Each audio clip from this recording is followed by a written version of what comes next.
আচ্ছা, দেখা যাচ্ছে? জি, দেখা যাচ্ছে। আমি এভাবে যাই। এখন কি ফুল স্ক্রিনে দেখা যাচ্ছে?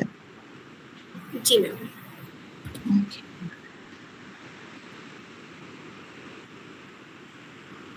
ওকে, থ্যাংক ইউ। আচ্ছা, তুমি কিছু বলতে চাইছিলে?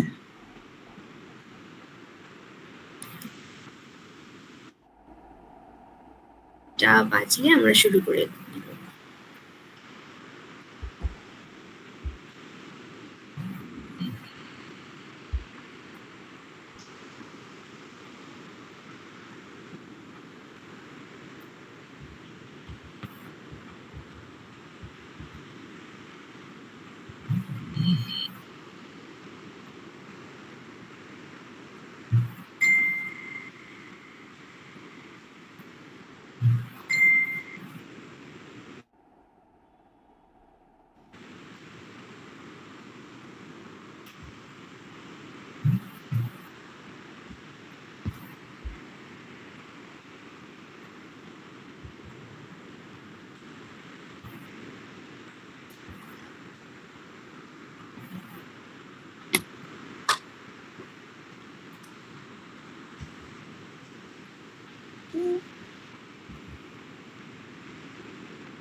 আসসালামু আলাইকুম, শুভ সন্ধ্যা সবাইকে। মহাবিশ্বের সীমানা ছাড়িয়ে অজানাকে জানার এক অনন্ত তৃষ্ণা নিয়ে আজ আমরা যুক্ত হয়েছি এক বিশেষ আড্ডায়। জামাল নজরুল ইসলাম অ্যাস্ট্রোনমি ক্লাব জাস্টের পক্ষ থেকে আজকের ওয়েবিনারে আপনাদের সবাইকে স্বাগত জানাচ্ছি। Publication secretary of Jamal Nazrul Islam astronomy club আপনাদের সাথে আছি পুরোটা সময় জুড়ে। আপনারা সবাই জানেন আমাদের এই ক্লাবের নামকরণ করা হয়েছে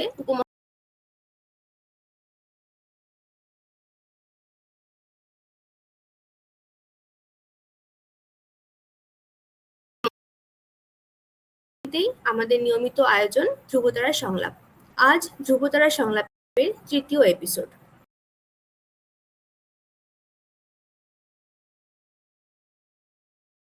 আমাদের সবার প্রিয় এবং শ্রদ্ধেয় সৈয়দা লামিম আহাদ ম্যাম।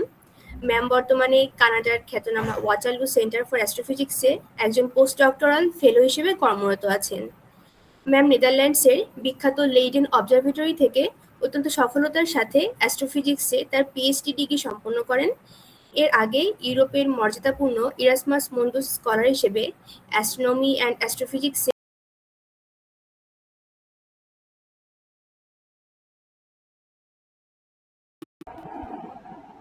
বিশ্বের জটিল বিষয় নিয়ে ম্যাম দীর্ঘদিন ধরে কাজ করছেন। শুধু গবেষণায় নয়, সাধারণ মানুষের মাঝে বিজ্ঞানকে ছড়িয়ে দিতে তিনি ভীষণভাবে সক্রিয়। আর দীর্ঘায়িত না করে আমি ম্যামের কাছে আসি। তো আসসালামু আলাইকুম ম্যাম, কেমন আছেন? ওয়ালাইকুম আসসালাম, আলহামদুলিল্লাহ ভালো আছি। তোমরা কেমন আছো সবাই? জি, আলহামদুলিল্লাহ আমরা সবাই ভালো আছি। আমরা খুবই আনন্দিত যে আজকে আপনাকে পেয়েছি আমাদের মাঝে। সেশনটি শুরু করার জন্য অনুরোধ করছি ম্যামকে। আর যদি কারো কোনো কোশ্চেন থেকে থাকে তাহলে চ্যাট বক্সে জানাতে পারেন অথবা আনমিউট করেও জানাতে পারেন। এছাড়া শেষে আমাদের একটি প্রশ্নোত্তর পর্ব থাকছে। Thank you. আচ্ছা, অনেক ধন্যবাদ আমাকে এখানে আমন্ত্রণ জানাবার জন্য এবং অনেক সুন্দর করে একটা পরিচিতি দেওয়ার জন্য। আমি তাহলে স্ক্রিন শেয়ার করছি।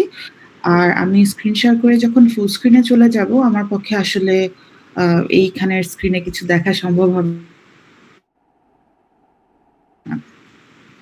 আর আমার জবটা হচ্ছে আমি ট্রাই করব ৪৫ মিনিটের মধ্যে শেষ করে দেবার জন্য, বা ডেফিনিটলি যেটা বলছিলাম যে মাঝখানে প্রশ্ন থাকলে জানাতে, বা যদি আরো বেশি সময় চলে যায় তাহলে just give me a pain. আমি এটা হচ্ছে পারফেক্ট। তাহলে আর কথা না বাড়িয়ে আমিও শুরু করে দিচ্ছি। ওকে, ওয়ান্স अगेन দেখা যাচ্ছে তো, তাই না? জি। আচ্ছা, ওকে, পারফেক্ট। ওকে, সো সবাইকে অনেক ধন্যবাদ অলরেডি আজকের এই সেশনে জয়েন করবার জন্য। অসংখ্য ধন্যবাদ আমাকে এই ধ্রুবতারা সংলাপে একটা বক্তব্য রাখার জন্য বা ওয়েবিনারের জন্য আমন্ত্রণ জানাবার জন্য। আজকে কথা বলবো গ্যালাক্সি এবং গ্যালাক্সি ক্লাস্টার্স নিয়ে, এবং এই দুটো টপিকই আমার খুবই কাছে, কারণ আমার নিজের গবেষণাও আসলে গ্যালাক্সি এবং গ্যালাক্সি ক্লাস্টারের উপরেই। তো কথা না বাড়িয়ে চলে যাচ্ছি আজকে টকের আউটলাইনে। আমরা কি কি জিনিস সম্পর্কে দেখব। আমরা আমাদের মিল্কি ওয়ে গ্যালাক্সি বা গ্যালাক্সি বলতে আমাদের ধারণাটা যেখান থেকে শুরু হয়েছে সেই মিল্কি ওয়ে গ্যালাক্সি থেকে আমরা শুরু করব। তারপর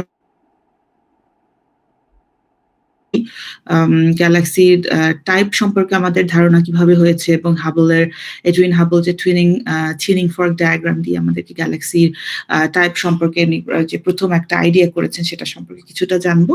তারপরে ইন জেনারেল গ্যালাক্সির জন্ম এবং বিবর্তন সম্পর্কে এখন পর্যন্ত জ্যোতির্বিজ্ঞানে আমাদের সবচেয়ে মডার্ন যে ধারণাগুলো আছে সেগুলি সম্পর্কে আমরা একটু কুইকলি ধারণা নেব, এবং তারপরে হচ্ছে গ্যালাক্সি ক্লাস্টারের দিকে চলে যাব, যে গ্যালাক্সি ক্লাস্টারের ভেতরে গ্যালাক্সির কি ধরনের বিবর্তন হয় এবং কি ধরনের টপিক নিয়ে হচ্ছে আমরা কাজ করি, সেটা ইন জেনারেল অ্যাস্ট্রোনমিতে রিসার্চ হচ্ছে কোন ভাবে করা হয়, কোন ধরনের তথ্য বা উপাত্ত নিয়ে আমরা গবেষণাগুলো করি, সেটা নিয়ে খুব ছোট করে কিছুটা বলার চেষ্টা করব। আর এট দ্য এন্ড সামারি থাকবে, বা তার সাথে হচ্ছে এই গ্যালাক্সি এবং গ্যালাক্সি ক্লাস্টার এই ফিল্ডে এখন পর্যন্ত বেশ কিছু বড় প্রশ্ন যেগুলোর উত্তর আমরা এখনো সম্পূর্ণভাবে দেওয়ার চেষ্টা করব। তো শুরু করছি যে এখানে যারা আজকে জয়েন করেছে সবাই আসলে যেহেতু জ্যোতির্বিজ্ঞানে আগ্রহী, ধরে নিচ্ছি আমরা লাইক উই অল নো যে আমরা যেহেতু পৃথিবী নামক গ্রহের বাসিন্দা, আমাদের পৃথিবী গ্রহ এবং আরো কয়েকটা গ্রহ নিয়ে আমরা সৌরজগতের সূর্যের চারপাশে ঘুরছি, এবং সৌরজগৎ সহ সূর্য এবং আরো অসংখ্য বিলিয়ন তারা মিলে হচ্ছে আমাদের মিল্কি ওয়ে বা আকাশগঙ্গা ছায়াপথ। তো মিল্কি ওয়ে ছায়াপথটাকে আমরা যদি পৃথিবী থেকে দেখতে চাই হবে, এটার জন্য খুবই ভালো ভিজিবিলিটি, খুবই অন্ধকার রাত সবকিছুই প্রয়োজন। তো এখানে যে আর্কের মতো যে দৃশ্যটা দেখা যাচ্ছে এটা আসলে মিল্কি ওয়ে ছায়াপথ। আমাদের মধ্যে অনেকেই হয়তো দেখেছি এটা। এই পার্টিকুলার ছবিটা হচ্ছে চিলির আটাকামা মরুভূমিতে তোলা। এখানে ভিজিবিলিটি খুবই ভালো, এই কারণে হচ্ছে জ্যোতির্বিজ্ঞানের অনেক বড় ফ্যাসিলিটিস আসলে ওখানে তৈরি করা হয়। তো এই ছবিটা কিছুটা blurry, but it's kind of a special picture, কারণ এখানে আমাদের মিল্কি ওয়ে গ্যালাক্সি ছাড়াও আমাদের মিল্কি ওয়ে গ্যালাক্সির কাছাকাছি আরো যে কয়েকটা বড় বা গ্যালাক্সি রয়েছে সেগুলি সবগুলোকে দেখা যাচ্ছে। আমরা যদি বামে তাকাই, এখানে এই যে এই বামে নিচের দিকে যেটা, এটা আমাদের লার্জ ম্যাজেলানিক ক্লাউড। এটার উপরের যেটা আছে এটাকে স্মল ম্যাজেলানিক ক্লাউড বলা হয়।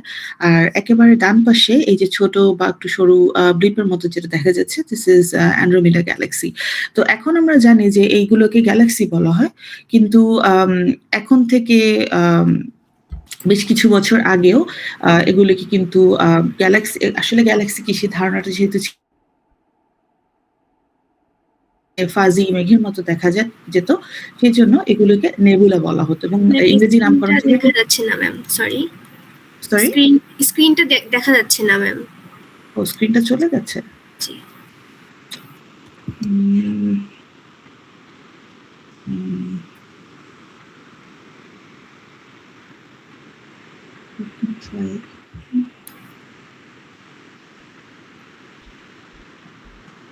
এখন দেখা যাচ্ছে? এবার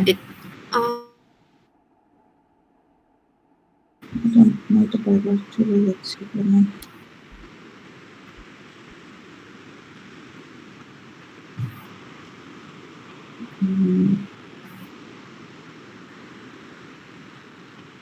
আচ্ছা, একটু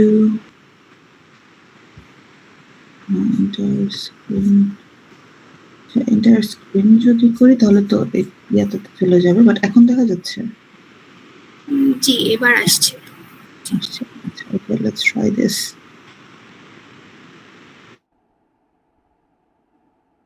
কত পর্যন্ত দেখা গিয়েছে, বা তুমি যখন বলেছো তখন কি চলে গেছিল?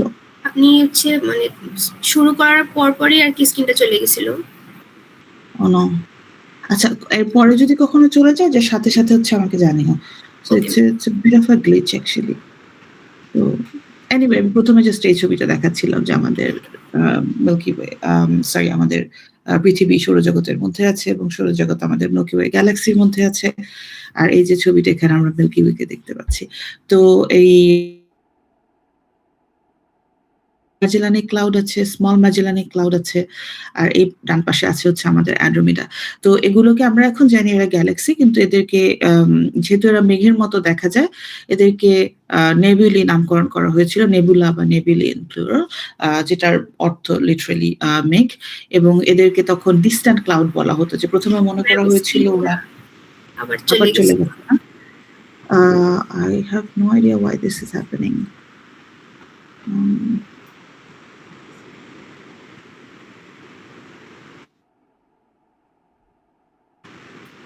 হুম।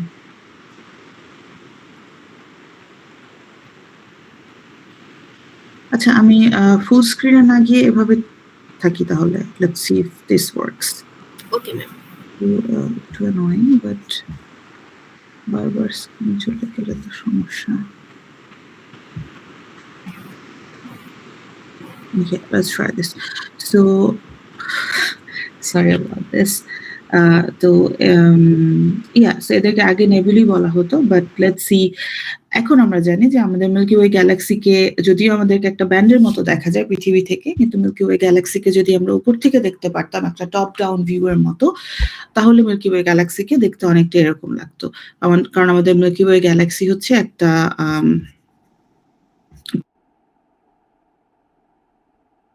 বলে এই গ্যালাক্সির কেন্দ্রে হচ্ছে অনেক ব্রাইট একটা সেন্টার আছে, যেটাকে আমরা গ্যালাক্সির সেন্ট্রাল বাল্জ বলি। সেই এরিয়াতে হচ্ছে একটা সুপারম্যাসিভ ব্ল্যাক হোল রয়েছে এবং তার দুপাশ থেকে হচ্ছে একটু বার লাইক একটা স্ট্রাকচার বেরিয়েছে, এজন্য আমাদের মিল্কি ওয়ে অ্যাকচুয়ালি একটা bar spiral galaxy as we call it. এবং তার চারপাশে বারের ওই দিক থেকে হচ্ছে আমাদের মিল্কি ওয়ের যেই স্পাইরাল আর্ম বেরিয়েছে, যেটার জন্য আমরা মিল্কি ওয়েকে হচ্ছে স্পাইরাল গ্যালাক্সি বলে থাকি। এবং মিল্কি ওয়ে গ্যালাক্সির কেন্দ্র থেকে প্রায় হচ্ছে ২৭,০০০ আলোকবর্ষ দূরে আমাদের সূর্য এবং সৌরজগৎ সবটা রয়েছে। তো মিল্কি ওয়েকে যদি আমরা সাইড থেকে দেখি তাহলে দৃশ্যটা অনেকটা তো এটা হচ্ছে আসলে ওপর থেকে আর সাইড থেকে একে দেখতে খুবই আলাদা লাগে। সাইড থেকে দেখলে মনে হয় অনেকটা দুটো পিরিচকে যদি একটার উপর আরেকটা বসিয়ে দেয়া যায়, তাহলে যেরকম দেখাবে মিল্কি ওয়ে দেখতে অনেকটা সেরকম। তো এখানে হচ্ছে এগেইন আমাদের সেন্টারে হচ্ছে এই বাল্বটা রয়েছে এবং এই জায়গাটা হচ্ছে সবচাইতে আম স্ফেরয়েডাল টাইপের একটা শেপ, এবং তার চারপাশে যে ডিস্কি এরিয়াটা রয়েছে যেখানে স্পাইরাল আর্মটা আছে, এই পুরো জিনিসটা কিন্তু বেশ ফ্ল্যাটার। সো এই কারণে হচ্ছে এই ধরনের ফ্ল্যাট। আমাদের সূর্যের হচ্ছে এখানে, যেটা কেন্দ্র থেকে বেশ দূরে, এবং আমরা যখন যেটাকে আমরা মিল্কি ওয়ে বলি, এখান থেকে কিন্তু অনেকটা বোঝা যাচ্ছে যে সূর্য থেকে যদি আমরা এই কেন্দ্রর উল্টো দিকে তাকাই তাহলে আমরা অনেক বেশি কিছু দেখতে পাই না, কারণ সেখানে স্ট্রাকচার অনেক বেশি থিন এবং স্পার্স। আমরা মিল্কি ওয়ে বলতে যেটাকে বুঝি সেটা হচ্ছে সূর্য থেকে এই ডান দিকে আমাদের মিল্কি ওয়ে গ্যালাক্সির সেন্টারের দিকে তাকালে যে ছবিটা পাওয়া যায়, আমরা সেটাকেই পৃথিবী থেকে দেখি। এবং ওই কারণে যেহেতু আমরা এর মাঝখানে থেকে এই স্ট্রাকচারটার দিকে তাকাচ্ছি সাইডওয়েজ, এই কারণে আমরা জিনিসটা গ্যালাক্সির ক্ষেত্রে অনেকটা অন্যরকম। তো আসলে তাহলে মিল্কি ওয়ে স্ট্রাকচারটা কিরকম সেটা আমরা কিভাবে বুঝতে পেরেছি? সেটা বিভিন্ন ধরনের গবেষণা বা পরীক্ষার মাধ্যমে বোঝা গেছে, বাট একটা খুবই পাওয়ারফুল ওয়েতে আমরা রিসেন্টলি আরো ভালোভাবে মিল্কি ওয়ে স্ট্রাকচারকে বুঝতে পেরেছি। যেটা হচ্ছে গায়া নামের একটা স্যাটেলাইট টেলিস্কোপ রয়েছে, যেটার মেইন কাজ ছিল আমাদের মিল্কি ওয়ে ছায়াপথে যতগুলো তারা আছে এই সবগুলি তারার 3D পজিশনিং কে খুব ভালোভাবে মেজার করা। এবং সেখান থেকে এখানে ডান ছবিটা আমরা দেখতে পাচ্ছি। এটা হচ্ছে এখন থেকে কয়েক বছর আগে, আই থিংক ২০২০ বা ২১ এর শুরুর দিকে একটা পাবলিশড পেপারের সাথে আসা ইনফরমেশন থেকে নেয়া ছবি। তো এখানে এই যে ছোট্ট ইয়েলো যে স্টারের মতো আইকনটা আমরা দেখতে পাচ্ছি, এটা হচ্ছে আমাদের সূর্য। এবং ওই সময়টাতে গায়া স্যাটেলাইট দিয়ে সূর্যের চারপাশে এতগুলো তারার মেজারমেন্ট খুব ভালোভাবে করা হয়েছিল। তো এই কারণে হচ্ছে এখানে অন্যান্য যতগুলি কালার ডট রয়েছে এগুলি প্রত্যেকটা একেকটা ইন্ডিভিজুয়াল তারা এবং প্রত্যেকটারই তো এখানে যদি let me see if I can play this here. Okay. So এখান থেকে যেটা দেখা যায় যে এদের 3D পজিশন নিয়ে দেখলে আরেকটা মজার জিনিস দেখা যায় যে শুধুমাত্র যে এটা একটা ডিস্কের মধ্যে বিস্তৃত আছে শুধু তাই না, এই ডিস্কের স্ট্রাকচারটা আসলে এতটা ফ্ল্যাট না, ডিস্কটা একটু ওয়ার্পড। এটার সেন্টার থেকে যদি আমরা একটু বাইরের দিকে তাকাই তাহলে সেখানে একটা বেন্ড লক্ষ্য করা যায়, এবং এটার কারণ হচ্ছে যে আমাদের মিল্কি ওয়ে গ্যালাক্সিটা যখন বিভিন্ন ধরনের বিবর্তনের মধ্য দিয়ে গিয়েছে, বিভিন্ন ধরনের গ্যালাক্সির সাথে এর ইন্টারাকশন হয়েছে, সেই সময়ে বিলিয়ন বিলিয়ন বছর ধরে এই ইন্টারাকশনের কারণে এখানে একটা টাইডাল টর্কিং হয়। তো ওই কারণে হচ্ছে এই স্ট্রাকচারটা কিছুটা বদলে যায়। তো definitely this is an ongoing field, এবং এই ব্যাপারে এটসেট্রা। বাট ইন জেনারেল আমরা আগের থেকে এখন অনেক নিশ্চিতভাবে বলতে পারি যে আমাদের মিল্কি ওয়ে আসলেই একটা স্পাইরাল গ্যালাক্সি। এটা শুধুমাত্র একটা হাইপোথিসিস নয়। তো এই যেই আমাদের মিল্কি ওয়ে ছায়াপথটা সম্পর্কে অবভিয়াসলি আমরা সবচেয়ে বেটার এবং ডিটেইল জানি, কারণ আমরা এই ছায়াপথের মধ্যে আছি, এবং এখান থেকেই কিন্তু আমরা একটা গ্যালাক্সি বলতে আমরা কি বুঝি সেটা সম্পর্কে খুব ভালো একটা ধারণা পাই। তো what do we mean by galaxy? আবার স্ক্রিনটা আবার আসছে না। হ্যাঁ,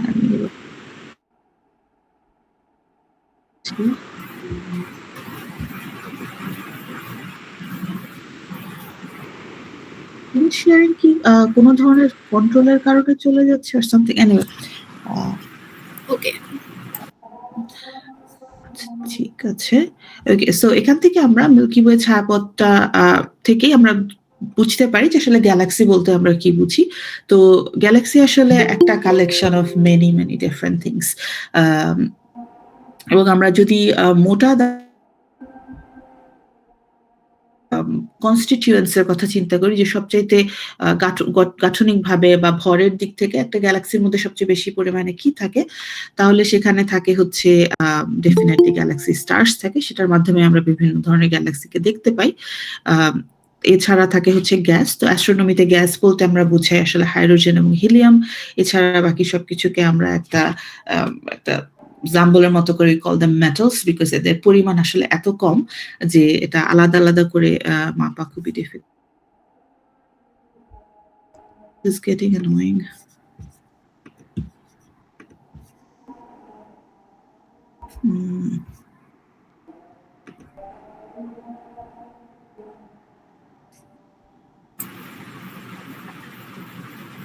ওকে ম্যাম। আচ্ছা, অলরাইট। সো হ্যাঁ, যেটা বলছিলাম, তার মধ্যে গ্যাস আছে এবং ডাস্ট আছে। এছাড়াও একটা গ্যালাক্সির আসলে যতটুকু ভর আমরা দেখতে পাই তার আসলে ডার্ক ম্যাটার থাকে, এবং এটাকে আমরা দেখতে পাই না, বা ডার্ক ম্যাটারের যে ইম্প্যাক্টটা সেটা আমরা গ্র্যাভিটেশনাল ইন্টারাকশনের মধ্য দিয়ে দেখতে পাই। এছাড়াও রয়েছে যেটা আগেই বলেছি, একটা গ্যালাক্সির কেন্দ্রে আসলে সুপারম্যাসিভ ব্ল্যাক হোল থাকে, যেটাকে আমরা শর্ট SMBH স্টার বলবো এখন থেকে যদি সামনে আসে। তো আবার স্ট্রাকচারের দিক থেকে একটা গ্যালাক্সির যে গাঠনিক যে কনস্টিটিউয়েন্ট গুলো আছে সেগুলোকে আরেকভাবে বলা যায় যে গ্যালাক্সির একটা সেন্টার থাকে, একটা গ্যালাকটিক সেন্টার বলতে পারি, তার চারপাশে একটা বাল্জ লাইক স্ট্রাকচার থাকতে পারে। বাল্জ ইউজুয়ালি সব ধরনের গ্যালাক্সিতেই থাকে। আবার তার পাশে যদি গ্যালাক্সিটা স্পাইরাল হয় তাহলে সেখানে ডিস্ক এবং স্পাইরাল আর্মস থাকবে। গ্যালাক্সিটা যদি অন্য টাইপের হয় এটা এখানে স্ফেরয়েডাল টাইপের একটা স্ট্রাকচার থাকবে, এবং গ্যালাক্সির চারপাশে যে ডার্ক ম্যাটারের যে ডিস্ট্রিবিউশনটা আছে সেটাকে একটা গ্যালাক্সিটা যদিও 2D তে এক সাইড থেকে দেখলে ফ্ল্যাট মনে হতে পারে, বাট আমি যদি একটা 3D স্পেসে চিন্তা করি এটা মোর অর লেস স্ফেরিক্যাল বা স্ফেরয়েডাল টাইপের শেপ হয়, এবং ওটাকে আমরা গ্যালাকটিক হেলো বলি, যেখানে ডার্ক আমরা ডেফিনেটলি দেখতে পাই না ডার্ক ম্যাটারকে, বাট আমরা একটা জিনিস দিয়ে সেটাকে ট্রেস করতে পারি। এটা হচ্ছে গ্যালাক্সির চারপাশে যেই গ্লোবুলার ক্লাস্টার থাকে, এগুলো হচ্ছে স্টার ক্লাস্টার। সেখানে একসাথে 1000 থেকে কয়েক হাজার পর্যন্ত স্টার্স থাকতে পারে, এবং এই গ্লোবুলার ক্লাস্টার গুলো হচ্ছে গ্যালাক্সির চারপাশ থেকে 3D একটা স্পেসে গ্যালাক্সিকে আবর্তন করতে থাকে। তো সেগুলিকে ট্রেস করে আমরা মিল্কি ওয়ে গ্যালাক্সি বা অন্যান্য গ্যালাক্সির যে ডার্ক ম্যাটার হেলো সেটার গঠন সম্পর্কে জানতে পারি। তো একটু আগে বলছিলাম যখন এই ছবিটা দেখাচ্ছিলাম যে এগুলোকে আমরা গ্যালাক্সিদেরকে ১ম যখন দেখি তখন কিন্তু আমরা জানতাম না যে এরা আসলে গ্যালাক্সি এবং এদেরকে হচ্ছে নেবুলা বলে ডাকা হতো। ইনফ্যাক্ট ১ম এ মেঘের মতো মনে হলেও পরে যখন দেখা গেল যে আকাশের অন্যান্য সব মেঘ হচ্ছে খুব কুইকলি আসলে মুভ করছে। কিন্তু এই জিনিসগুলো বেশ দূরে আছে এবং এদের পজিশন হচ্ছে পৃথিবীর আম মোশনের সাথে, সাথে মুভ করছে, নট নেসেসারিলি একটা আলাদা মেঘের মতো। তো এদেরকে ডিসট্যান্ট নেবুলি বা দূরের মেঘ টাইপের নামকরণ করা হয়েছিল। এবং এখন থেকে এরা যে আসলে গ্যালাক্সি বা এরা যে মানে সেপারেট এন্টিটি এই ব্যাপারে আমাদের ধারণা খুব কম ছিল। তো ১৯২০ সালে আমেরিকার ওয়াশিংটন ডিসিতে ন্যাশনাল একাডেমি অফ সায়েন্স এ একটা খুব আম সে সময় খুবই চাঞ্চল্যকর বলা যায় একটা সায়েন্টিফিক ডিবেট হয়েছিল। তখন দুটো যারা এই গ্যালাক্সিস ঠিক না সে সময় যে নেবুলা এগুলো নিয়ে যারা ভাবতেন যে মিল্কি ওয়ে এবং অন্যান্য যে মেঘ আছে বা নেবুলি আছে তাদের মধ্যে দুটো মেইন থট চ্যানেল ছিল বলা যায়। একটা হচ্ছে হার্লো শেপলির আ এক ধরনের হাইপোথিসিস ছিল এবং হেবার কার্টিস নামে আরেকজন জ্যোতির্বিদের একটা আরেক ধরনের আইডিয়া ছিলেন। তো তারা দুজনেই সে সময়ের নামকরা জ্যোতির্বিজ্ঞানী ছিলেন। তো হার্লো শেপলির যে মতবাদটা ছিল, উনি মনে করতেন যে আমাদের মিল্কি ওয়ে গ্যালাক্সি আসলে অনেক বড় এবং এই যে নেবুলি গুলোকে আমরা দেখছি, এরা আসলেই ডিসট্যান্ট নেবুলি। যে এরা আসলে মিল্কি ওয়ে গ্যালাক্সি বা এই পুরো স্পেসটার মাঝখানে ছোট, ছোট মেঘের মতো এরা জাস্ট অনেক উপরে রয়েছে। এই কারণে হচ্ছে এদের মোশনটা আমরা খুব অনেক দূরে আছে। আর হেবার কার্টিস মনে করতেন যে শুধু দূরে আছে তা না, এরা অনেক দূরে আছে এবং এরা আসলে মিল্কি ওয়ের কাছাকাছি লেভেলের সাইজ এবং উনি মনে করতেন আমাদের মিল্কি ওয়ে গ্যালাক্সিটা আসলে সাইজে বেশ ছোট। তো তবে হেবার কার্টিস আরেকটা জিনিস মনে করতেন যে আমাদের মিল্কি ওয়ে গ্যালাক্সির কেন্দ্রে আমাদের সৌরজগৎটা আছে। আর হার্লো শেপলি মনে করতেন যে আমাদের মিল্কি ওয়ে গ্যালাক্সির কেন্দ্রে না বরঞ্চ কিছুটা সাইডে আমাদের সৌরজগৎটা আছে এবং এই ধারণাটা উনি করেছিলেন মিল্কি ওয়ে গ্যালাক্সির ভেতরকার যেসব গ্লোবুলার ক্লাস্টার রয়েছে, যে স্টার ক্লাস্টার গুলোর কথা বললাম, সেই গ্লোবুলার ক্লাস্টারের পজিশন মেজার করে উনি তখন এই হাইপোথিসিসটা দাঁড় করিয়েছেন যে আসলে গ্লোবুলার ক্লাস্টারগুলি যেটা বলে যে আমরা একটা বড় সিস্টেমের একটা সাইডে আছি এটসেট্রা। তো এইজন্য মনে করতেন যে সিস্টেমটা অনেক বড়। তো ওনাদের যেই ডিবেটটা হয়েছিল সেই ডিবেটটা আসলে ইনকনক্লুসিভ ছিল এট দ্যাট টাইম। কারণ প্রত্যেকটা দুটো হাইপোথিসিসেরই পক্ষে বিপক্ষে অনেক ধরনের যুক্তি এট লিস্ট সে সময় অবজারভেশন থেকে থিওরি থেকে যতটুকু জানা গেছে দুপক্ষের ইয়াতেই ছিল। তো ওনাদের এই ডিবেটে আসলে কেউ ইভেন ওই সময়ও তাৎক্ষণিকভাবে জয়ী হননি। But it was a very interesting and popular debate. তো ওনাদের যে ডিবেটটা হয়েছিল সেই ডিবেটে আসলে শেষ পর্যন্ত জয়ী কে হয়? ঠিক এক্সাক্টলি ওই সময় না, বাট সেখান থেকে মাত্র কয়েক বছর পরে ১৯২৩-২৪ সালের দিকে আরেকজন কালজয়ী বিজ্ঞানী বা কালজয়ী জ্যোতির্বিজ্ঞানী এডউইন হাবল আসলে এই তর্কের একটা সমাপ্তি ঘটান বলা যায়। উনি সে সময় কাজ করছিলেন আছে মাউন্ট উইলসন অবজারভেটরিতে সেই টেলিস্কোপটা নিয়ে এবং সেখানে তিনিও এই নেবুলিগুলির নেচার সম্পর্কেই জানার চেষ্টা করছিলেন। কিন্তু উনার কাছে একটা খুবই পাওয়ারফুল টুল ছিল বা একেবারে স্টেট অফ দ্য আর্ট একটা টুল ছিল। সেটা হচ্ছে যে উনি এই নেবুলিগুলির যে দূরত্বটা আমাদের পৃথিবী বা সৌরজগৎ থেকে, এই দূরত্বটা মাপার জন্য উনার কাছে খুবই একটা ইন্টারেস্টিং নিউ টুল ছিল। সেই টুলটা হচ্ছে ভ্যারিয়েবল স্টারস। আরো স্পেসিফিক্যালি বলতে গেলে সিফিড ভ্যারিয়েবল স্টার বা বাংলাতে আমরা সেটাকে বলি শেফালি বিষমতারা। তো এই সিফিড ভ্যারিয়েবল স্টার থেকে হচ্ছে একটা অবজেক্টের ডিসট্যান্সটা যে মেজার করার যে পদ্ধতিটা, এটা ১৯০৮ সালে হেনরিয়েটা সোয়ান লেভিট, তিনি হার্ভার্ড কলেজ অবজারভেটরির একজন জ্যোতির্বিদ ছিলেন সে সময়। উনি আবিষ্কার করেন। তো তিনি কয়েকশো থেকে কয়েক হাজার সিফিড ভ্যারিয়েবল স্টারস এর যে স্পেকট্রা আছে এবং ফটোগ্রাফিক প্লেট আছে সেগুলি নিয়ে গবেষণা করেন এবং সেখান থেকে উনি দেখতে পান যে এই সিফিড ভ্যারিয়েবল স্টারস গুলো আসলে এরা হচ্ছে যেটা বললাম যে ভ্যারিয়েবল স্টার, মানে এদের ব্রাইটনেস এবং কমার একটা রেগুলার টাইম পিরিয়ড আছে। একটা নির্দিষ্ট সময় পরপরই এদের উজ্জ্বলতা বাড়ে বা কমে। তো সেখান থেকে এদের ব্রাইটনেস চেঞ্জের যে পিরিয়ডটা সেটা মেজার করা যায়। এখানে নিচে বাম পাশের ছবিটাতে অনেকটা দেখা যাচ্ছে যে এক্স অ্যাক্সিস বরাবর যদি আমরা সময়টা দেখি এবং ওয়াই অ্যাক্সিস বরাবর যদি এদের অ্যাপারেন্ট ম্যাগনিটিউডটা দেখি, তো অ্যাপারেন্ট ম্যাগনিটিউড হচ্ছে যত সংখ্যা বেশি তত হচ্ছে ব্রাইটনেস কম। সো উপর দিকে আসলে আমার এখানে ব্রাইটনেস বেশি।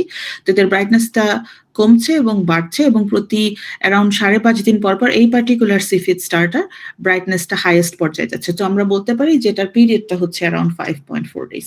তো এই যে পিরিয়ডটা এটা তো বুঝতে পারবো। আর এই পিরিয়ডটা ওই স্টারের যেই অ্যাবসোলিউট ম্যাগনিটিউড সেটার সাথে খুবই strongly connected.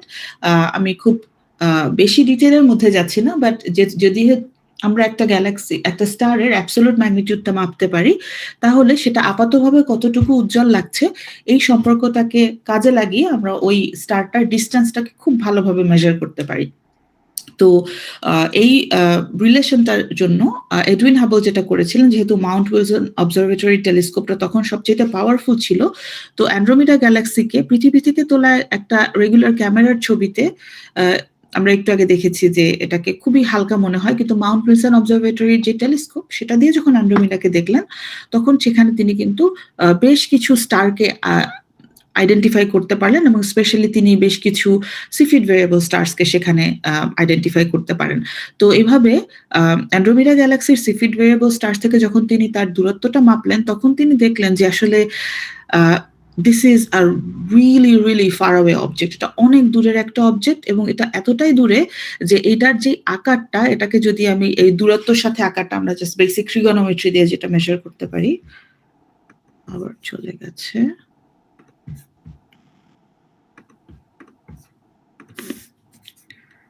This is really funny. Okay, so আমরা বেসিক ট্রিগোনোমেট্রি দিয়ে যে ডিসটেন্সটা মেজার করতে পারি সেখান থেকে এটার সাইজটা আসলে আমরা মিল্কি ওয়ের সাইজ সম্পর্কে তখন যা জানতাম তার থেকেও অনেক বড় হয়ে যায়। তো ওইখান থেকে তিনি ধারণা পেলেন যে এত দূরের একটা অবজেক্ট যখন এত বড় জায়গা জুড়ে এটার একটা ব্যাপ্তি দেখা যাচ্ছে, সো ডেফিনেটলি এইটা আমাদের মিল্কি ওয়ের মতো সিস্টেম হবে, বাট এটা আসলে মিল্কি ওয়ের ভেতরে না, এটা ডেফিনেটলি মিল্কি ওয়ে থেকে বাইরে আছে, কারণ এটার একটা এজ আমরা দেখতে পাচ্ছি, এটা একটা কিনারা আমরা দেখতে পাচ্ছি। তো এখান থেকে প্রথম হচ্ছে নেবুলা থেকে আসলে গ্যালাক্সির স্ট্রাকচার চলে আসে, যে ডিস্টেন্স যে নেবুলাকে আমরা দেখতে পাচ্ছি এটা আসলে ইন্ডিভিজুয়াল সিস্টেম এবং এরা আমাদের থেকে অনেক অনেক দূরে আছে। এবং উনি সেই জিনিসটা শুধুমাত্র অ্যান্ড্রোমিডা গ্যালাক্সি দিয়েই করেন না, অ্যান্ড্রোমিডা থেকে খুব ভালোভাবে বেশ কিছু সিফিড দিয়ে করেন। তারপরে হচ্ছে অন্যান্য কাছাকাছি যেমন যে স্মল বা লার্জ ম্যাজেলানিক ক্লাউড এছাড়া আরো বেশ কিছু গ্যালাক্সি থেকেও তিনি এই মেজারমেন্টটা কনফার্ম করেন। তো ওকে, পেছনের দিকে যদি তাকাই যে শেপলি কার্টিসের যেই চলে গেছে মনে হয়,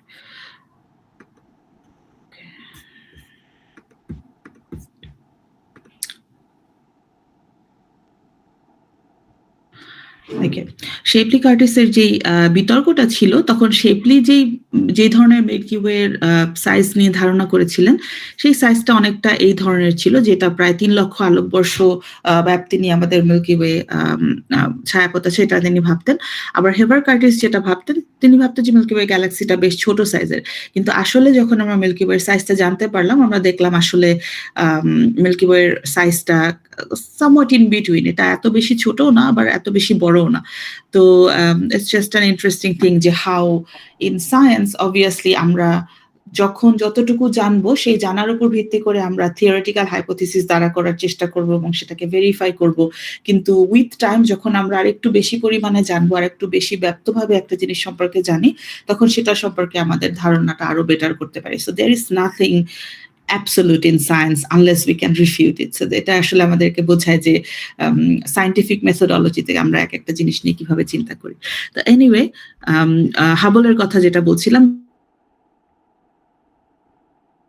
কাছাকাছি অ্যান্ড্রোমিডা বা কাছাকাছি গ্যালাক্সিগুলোর দিকেই তাকান না, ওনার কাছে যেহেতু কয়েক বছর ধরে তিনি মাউন্ট উইলসন অবজারভেটরির একেবারে সর্বেসর্বা ছিলেন বলা যায়, তো তিনি এখান দিয়ে হাজার হাজার নেবুলার দিকে তাকিয়েছেন বা হাজার হাজার গ্যালাক্সির দিকে তাকিয়েছেন এবং উনি সেখান থেকে একটা প্যাটার্ন দেখতে পান। তো উনি বেশ কয়েক ধরনের গ্যালাক্সিকে হচ্ছে দেখতে পান এবং উনি মোটামুটি মেজর কয়েকটা গ্রুপে গ্যালাক্সিগুলোকে ভাগ করেন।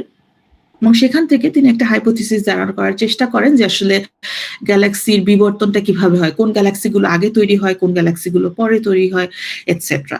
তো তিনি সেখান থেকে একটা গ্যালাক্সির স্ট্রাকচার এবং বিবর্তনের একটা ডায়াগ্রাম দেন, যেটাকে টিউনিং ফর্ক ডায়াগ্রাম বলা হয়, কারণ এটা দেখতে অনেকটা টিউনিং ফর্কের মতো। তো এখানে যেটা দেখতে পাচ্ছি যে তিনি গ্যালাক্সিগুলোকে মোরাললেস ৩টা ভাগে ভাগ করেন। এখানে দুটো দেখা যাচ্ছে, যে একটা হচ্ছে যে এলিপ্টিক্যাল নেবুলি বা এলিপ্টিক্যাল বা এলিপসয়েডাল যত গ্যালাক্সি রয়েছে, নর্মাল স্পাইরালস অ্যান্ড বার্ড স্পাইরালস, যে স্পাইরাল দুটো মিলেই হচ্ছে সব স্পাইরাল গ্যালাক্সি, যে একটা হচ্ছে যেই স্পাইরালের মাঝখানে কোনো বার থাকবে না, আর আরেকটা হচ্ছে যেখানে বার আছে। ইনফ্যাক্ট যে সময়ের কথা বলছি এখন থেকে ১০০ বছর, ইনফ্যাক্ট এখন থেকে বলা যায় ৩০-৪০ বছর আগেও আমাদের মিল্কি ওয়ে গ্যালাক্সিকে একটা নন বার্ড গ্যালাক্সি হিসেবে মনে করা হতো, বাট যখন আমরা ডিটেল ইনফরমেশন পেয়েছি স্টারের ডিস্ট্রিবিউশনে, তখন বুঝতে পেরেছি যে আসলে আমাদের মিল্কি ওয়েতেও একটা ছোট সাইজের একটা বার স্ট্রাকচার। পাশাপাশি উনি আর এক ধরনের গ্যালাক্সি দেখলেন, সেগুলো হচ্ছে ইরেগুলার গ্যালাক্সি বলে উনি নামকরণ করেন, যেগুলোর শেপকে কোনো স্পেসিফিক টাইপে ফেলা যায় না। তো ওনার ধারণা ছিল যে গ্যালাক্সির জন্ম হয় হচ্ছে স্ফেরিক্যাল কোল্যাপস থেকে, এবং সেই কারণে যে কোনো গ্যালাক্সি তার জন্মের শুরুর দিকে একটা এলিপসয়েডাল বা একটা খুব পারফেক্ট স্ফিয়ারের মতো স্ট্রাকচারে থাকে। তারপরে আস্তে আস্তে সেটার ভিতরে তারার ঘূর্ণনের কারণে সেটার শেপটা বদলে গিয়ে আস্তে আস্তে স্পাইরালের দিকে চলে যায়। তো এই কারণে তিনি সে সময় এলিপ্টিক্যাল গ্যালাক্সিগুলোকে আরেকটা নাম দিয়েছে, সেটা হচ্ছে আর্লি টাইপ সেটা হচ্ছে লেট টাইপ গ্যালাক্সিস। কিন্তু এখন আমরা জানি যে আসলে বিবর্তনের ধারাটা এতটা সিম্পল নয়, এটা আরো অনেক জটিল, এবং ইফ এনিথিং একটা স্পাইরাল গ্যালাক্সির আসলে সময়ের সাথে সাথে বিবর্তিত হয়ে এলিপ্টিক্যাল হয়ে যাওয়ার চান্স অনেক বেশি compare to the other way around. In fact আমরা এখন পর্যন্ত কোনো এভিডেন্স পাইনি যে একটা পারফেক্টলি এলিপ্টিক্যাল গ্যালাক্সি আসলে ইভেন্চুয়ালি একটা স্পাইরাল গ্যালাক্সি হয়ে যায়। তো এখানে হচ্ছে আমরা স্পাইরাল গ্যালাক্সি এবং অন্যান্য গ্যালাক্সির কিছু বেটার এক্সাম্পল দেখি, যে খুব দূরের ছবি না, বাট খুব ভালো কোয়ালিটির ছবিতে। তো অ্যান্ড্রোমিডা গ্যালাক্সির নানান ধরনের ছবি আমরা দেখেছিলাম। এই বাম পাশের ছবিটাও নিশ্চয়ই অনেক পরিচিত। এটা হাবল স্পেস টেলিস্কোপ দিয়ে তোলা অ্যান্ড্রোমিডা গ্যালাক্সির একটা ছবি, এবং এখানে কিন্তু এর যে স্পাইরাল স্ট্রাকচারটা, এটার যে ডিস্ক স্ট্রাকচারটা, এটার সেন্টারের যে বাল্ব, সবকিছু খুব সুন্দরভাবে দেখা যাচ্ছে। ডান পাশে যেটা, এটা আর একটা খুব পপুলার গ্যালাক্সি, এটা হচ্ছে কার্টহুইল গ্যালাক্সি। এটাও একটা খুবই classic example of spiral galaxies. পাশাপাশি হচ্ছে এলিপ্টিক্যাল গ্যালাক্সির কথা যেটা বললাম, যে স্পাইরালের তুলনায় elliptical galaxies tend to be way more boring. এখানে তেমন কোনো ধরনের স্পেসিফিক স্ট্রাকচার দেখা যায় না। আমরা সেন্টারে যে বাল্বটা দেখছি, তার চারপাশে জাস্ট একটা কন্টিনিউয়াস স্ফেরয়েডাল শেপ, যেটা আস্তে আস্তে হচ্ছে ফেডেড হয়ে যেতে থাকে। তবে আমাদের মহাবিশ্বের সবচাইতে বড় এবং সবচাইতে ভারী বেশ কিছু গ্যালাক্সি কিন্তু আসলে একটা এলিপ্টিক্যাল টাইপেরই গ্যালাক্সি। এদের ভর আমাদের মিল্কি ওয়ের ভরের কয়েক বেশি ভারী হতে পারে। So this can be really really massive. আর আদার গ্যালাক্সির কথা বললাম বা ইরেগুলার গ্যালাক্সির কথা বললাম, সেগুলির কয়েকটা এক্সাম্পল আমরা এখানে দেখতে পাচ্ছি, যে এখানে নানান এই ইরেগুলার গ্যালাক্সির শেপের ডেফিনেটলি কোনো স্পেসিফিক স্ট্রাকচার নেই, যেগুলোকে আমরা অন্য কোনো ধরনের স্পেসিফিক স্ট্রাকচারের মধ্যে ফেলতে পারি না, এগুলিকে ইরেগুলার বলি। এবং তার কারণ হচ্ছে এই ইরেগুলার গ্যালাক্সিগুলো আমাদের গ্যালাক্সির বিবর্তনের বেশ কিছু ইন্টারেস্টিং ধাপ সম্পর্কে বলে। যেমন এই মাঝখানে যে অ্যান্টেনা গ্যালাক্সিটা আছে, এই গ্যালাক্সিটা কিন্তু বেসিক্যালি দুটো গ্যালাক্সি মার্জ হয়ে একটা গ্যালাক্সি হয়ে যাচ্ছে। এই বিবর্তনের একটা মাঝামাঝি পর্যায়ের একটা ছবি। আবার ডান পাশে যে ছবিটা আছে, এটা হচ্ছে একটা অনেক ভারী ইলেকট্রিক্যাল গ্যালাক্সির বেশ কাছাকাছি একটা ছোট স্পাইরাল গ্যালাক্সি চলে এসেছিল, এবং ওকে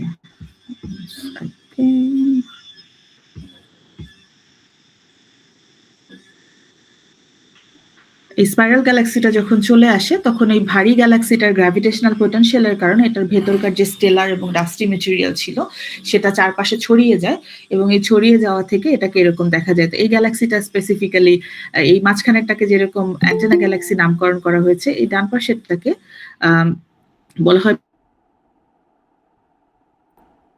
তার ডিম পাহারা দিচ্ছে, অনেকটা এরকম দেখতে মনে হয়। So it's quite funny, like humans will always look for patterns, but these are just random things in random projections. তো যেটা বলছিলাম যে নানান ধরনের গ্যালাক্সি যে আমরা দেখতে পাই, এবং যেহেতু আমাদের কাছে এখন বেটার টেলিস্কোপ রয়েছে আগের থেকে, আমরা গ্যালাক্সির ইন্টারনাল স্ট্রাকচার, গ্যালাক্সির নানান ধরনের কন্টেন্ট স্ট্রাকচার আগের থেকে অনেক ভালো করে দেখতে পাই। এবং এত কিছু দেখার সাথে সাথে যে প্রশ্নটা চলে আসে বা এসছে আরো কয়েক ডেকেডস আগে থেকে, সেটা হচ্ছে যে how come we see so many different types of galaxy? মহাবিশ্বের ধরনের গ্যালাক্সি একই সাথে আমরা দেখতে পাচ্ছি। সো গ্যালাক্সির জন্ম এবং বিবর্তন সম্পর্কে জানার যে সায়েন্সটা, সেটাকে হচ্ছে অ্যাস্ট্রোনমির যে সাবডোমেইনটা, সেটাকে আমরা বলি এক্সট্রা গ্যালাকটিক অ্যাস্ট্রোফিজিক্স। মানে আমাদের মিল্কি ওয়ে গ্যালাক্সির বাইরের দিকে যদি আমরা তাকাই, সেই মহাবিশ্বের রূপটা বোঝাটাকে আসলে আমরা অনেকটা এক্সট্রা গ্যালাকটিক অ্যাস্ট্রোফিজিক্স বলি। এবং এক্সট্রা গ্যালাকটিক অ্যাস্ট্রোনমি বা অ্যাস্ট্রোফিজিক্সের সবচেয়ে বড় প্রশ্নই এটা বলা যায় যে মহাবিশ্বে আমরা যত বিভিন্ন ধরনের গ্যালাক্সি দেখি, এদের জন্ম এবং বিবর্তন আসলে কিরকম। তো গ্যালাক্সির জন্ম সম্পর্কে আমাদের যেই ধারণাগুলো আছে, সেটাকে যদি তখন আমরা হচ্ছে কসমিক এপোকের এই ছবিটাও হয়তো অনেকেই খুবই দেখে থাকবেন, যে আমাদের মহাবিশ্ব শুরু এখন পর্যন্ত আমরা যেই হাইপোথিসিসটা সবচেয়ে বেশি প্রচলিত আছে, যেটা পক্ষে আমরা সবচেয়ে বেশি প্রমাণ পেয়েছি, সেটা হচ্ছে বিগ ব্যাং হাইপোথিসিস, যে এখন থেকে প্রায় 14 বিলিয়ন বছর আগে একটা বড় বিস্ফোরণের মাধ্যমে আমাদের মহাবিশ্বে শুরু হয়, এবং তারপরে মেটেরিয়াল গুলো স্প্রেড আউট হতে থাকে। ইভেনচুয়ালি প্রথমে হচ্ছে সবকিছুই খুবই হট ডেন্স প্লাজমার মতো স্ট্রাকচারে ছিল, আস্তে আস্তে সেখানে ডার্ক ম্যাটার এবং ব্যারিয়নিক স্ট্রাকচার তৈরি হয়, এবং সেই স্ট্রাকচারের মধ্যে স্টার ফরমেশন হয়ে আমরা আসলে এখনকার মহাবিশ্বের মতো একটা ছবি পাই। তো এটাকে যদি আরেকটু ডিটেইলে আমরা দেখতে চাই, তো সেখানে হচ্ছে যে আমাদের মহাবিশ্বের শুরুর দিকে আগে যেটা বললাম, যে প্রথমে একটা বড় বিস্ফোরণ হয়েছিল। তো এরপরে বিস্ফোরণের পর সাথে সাথে সেখানে মোস্টলি হট প্লাজমা ছিল, এবং আমরা এখন ম্যাটার বা মেটেরিয়াল বলতে যা বুঝি তার তেমন কিছুই ছিল না। সেই সময়টাতে মহাবিশ্বটাকে বলা হয় উত্তপ্ত অবস্থায় ছিল, সেখানে লাইট এবং রেডিয়েশনই সবচেয়ে বেশি পাওয়ারফুল ছিল। তো উইথ টাইম মহাবিশ্ব যখন প্রসারিত হতে থাকে এবং আস্তে আস্তে ঠান্ডা হতে থাকে, তখন সেখানে যেই সাবঅ্যাটমিক পার্টিকেল গুলি ছিল, সেগুলো একসাথে হয়ে আমরা ব্যারিয়ন বলতে যেটা বুঝি বা অ্যাটমস, সেগুলো তৈরি হয়, যে ইলেকট্রন, প্রোটন, নিউট্রন, এগুলো তৈরি হয়, এবং ইভেনচুয়ালি প্রোটন আর নিউট্রন মিলে হচ্ছে আমাদের এখন আমরা যেই মহাবিশ্বে যত হাইড্রোজেন দেখি, তার সবটাই কিন্তু আমাদের বিগ ব্যাং এর বেশ কাছাকাছি সময়ের পরে তৈরি হয়েছিল। তো অ্যাটমগুলি প্রথম তৈরি হয়, এখন মহাবিশ্বে যতটুকু আছে তার সবটা হাইড্রোজেন সে সময় তৈরি হয়, একটা ভালো পরিমাণে হিলিয়াম তৈরি হয়, এবং খুবই ট্রেস অ্যামাউন্টের লিথিয়াম। তো এরপরে অ্যাটমগুলি যখন ফর্ম করে, তখনও মহাবিশ্ব যেহেতু ঠান্ডা হচ্ছিল, তো অ্যাটমগুলি তখনও সেখানকার যে রেডিয়েশন ছিল বা আলো ছিল, সেগুলোর সাথে ইন্টারঅ্যাক্ট করছিল। বাট সেই সময় যেই ডার্ক ম্যাটারটা তখন প্রেজেন্ট ছিল, সেই ডার্ক ম্যাটারের ডিস্ট্রিবিউশনটা তখন কিন্তু বেশ ইউনিফর্ম ছিল, যে মহাবিশ্ব যেহেতু সাইজে ছোট এবং বেশ হট, সো ওখানে ম্যাটারের ডিস্ট্রিবিউশনটা মোর অর লেস র্যান্ডম। তো সেই র্যান্ডম ডিস্ট্রিবিউশনে যখন ডার্ক ম্যাটার গুলো ছিল, যে কোনো জায়গাতে আমরা যদি নয়েজ দেখি, নয়েজ তো এমন না যে সব জায়গায় একটা পারফেক্টলি ইউনিফর্ম। এখানে অনেকটা এরকম যে স্মল ডিস্ট্রিবিউশন, কিন্তু হয়তো কোনো জায়গায় একটা ছোট ক্লাম্প আছে, কোনো জায়গায় হয়তো একটা ছোট এমটি একটা স্পেস আছে, এরকম একটা র্যান্ডম ফ্লাকচুয়েশন থাকে। কিন্তু সময়ের সাথে সাথে, যেহেতু তখন ডার্ক ম্যাটার হচ্ছে মেইন মেটেরিয়াল ছিল বা ডমিনেটিং মেটেরিয়াল ছিল, এবং এগুলো গ্র্যাভিটির মাধ্যমে ইন্টারঅ্যাক্ট করে, তার মানে হচ্ছে যে যেখানে কিছু পরিমাণে ভর রয়েছে, সেখানেই সময়ের সাথে সাথে আরো বেশি ভর আসবে, এবং যেখানে ফাঁকা জায়গা রয়েছে, সেখানে যেহেতু ভর কম, তো সেখান থেকে ম্যাটার হচ্ছে দূরে চলে যেতে চাইবে। তো এই সিম্পল প্রিন্সিপালের কারণে সময়ের সাথে সাথে মহাবিশ্ব যখন সম্প্রসারিত হতে থাকলো, সেই সম্প্রসারণের সাথে এই ডার্ক ম্যাটারের যে ডিস্ট্রিবিউশনটা, এই টাইনি ফ্লাকচুয়েশন গুলো ইভেনচুয়ালি অনেক আমাদের মহাবিশ্বে। এখানে খুবই সিম্পলিফাইড একটা ইমেজ, যেটা আমি আসলে জিপিটি দিয়ে জেনারেট করেছি এই ছবিটা। এখানে সেটা বেশ ভালো মতোই দেখা যাচ্ছে যে ডার্ক ম্যাটারের ডিস্ট্রিবিউশনটা অনেকটা এরকম ক্লাম্পি একটা স্ট্রাকচার তৈরি হয়। তো ইভেনচুয়ালি যখন মহাবিশ্ব আরো ঠান্ডা হয়ে যায়, যে রেডিয়েশন থেকে যখন আমাদের ব্যারিয়নগুলি, ম্যাটারগুলি আলাদা হয়ে যায়, তখন ব্যারিয়নের মধ্যে যেহেতু ভর রয়েছে, আমরা ইলেকট্রন, প্রোটন যেকোনো অ্যাটমের কথা যদি চিন্তা করি, এই ভরগুলি অলরেডি যেহেতু সেখানে ডার্ক ম্যাটারের একটা স্ক্যাফোল্ডিং তৈরি হয়েছিল বা একটা স্কেলিটন তৈরি হয়েছিল, এই ব্যারিয়নগুলি এই ডার্ক ম্যাটারের যেখানে ঘনত্ব বেশি, যেখানে বেশি ভরের ডার্ক ম্যাটার রয়েছে, সেই এরিয়াগুলোতে আসলে ফ্লো করতে থাকে উইথ টাইম। এবং সেই কারণে তখন ব্যারিয়ন বলতে আমরা তখন আসলে হাইড্রোজেন, হিলিয়াম এটসেট্রা।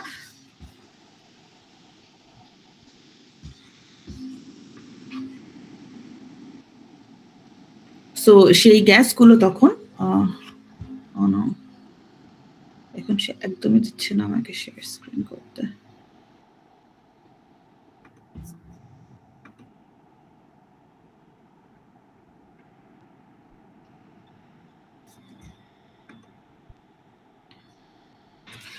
ওকে, সো এই গ্যাসগুলো তখন অলরেডি এক্সিস্টিং যে ডার্ক ম্যাটারের ক্লাম্পগুলো মহাবিশ্ব আরো সম্প্রসারিত হয় এবং আরো ঠান্ডা হয়। সো ইভেনচুয়ালি এই হাইড্রোজেন গ্যাসগুলো আয়োনাইজড অবস্থা থেকে অ্যাটমিক হাইড্রোজেনে চলে যায়, সেখান থেকে মলিকুলার হাইড্রোজেন হয়, আরো ঠান্ডা এবং ঘনীভূত হয়, এবং সেখান থেকে স্টার ফর্মেশনের মাধ্যমে তখন গ্যালাক্সি স্ট্রাকচার তৈরি হয়। তো গ্যালাক্সির জন্মটাকে অনেকটা এভাবে খুবই সিম্পলিফাই স্ট্রাকচারে এভাবে বলা যায়। দেয়ার আর মোর ডিটেলস, বাট আমরা ওদিকে এখন যাব না। তো এরপরে যেটা হয় যে তারপরে গ্যালাক্সির নানান ধরনের বিবর্তন শুরু হয়। সো এই যে স্ট্রাকচারটা বললাম, এই হাইপোথিসিসে কিন্তু আসলে গ্যালাক্সিগুলোর জন্ম more or less similar methodology. যদি একটা গ্যালাক্সির জন্ম হয়, তাহলে এত ধরনের গ্যালাক্সির ভ্যারাইটি আমরা কি জন্য দেখি? কারণ হচ্ছে জন্মের পর একটা গ্যালাক্সির বিবর্তন কিন্তু প্রায় কয়েক বিলিয়ন বছর ধরে হতেই থাকে, কন্টিনিউয়াসলি হতে থাকে, এবং এই বিবর্তনগুলি আসলে কিরকম হবে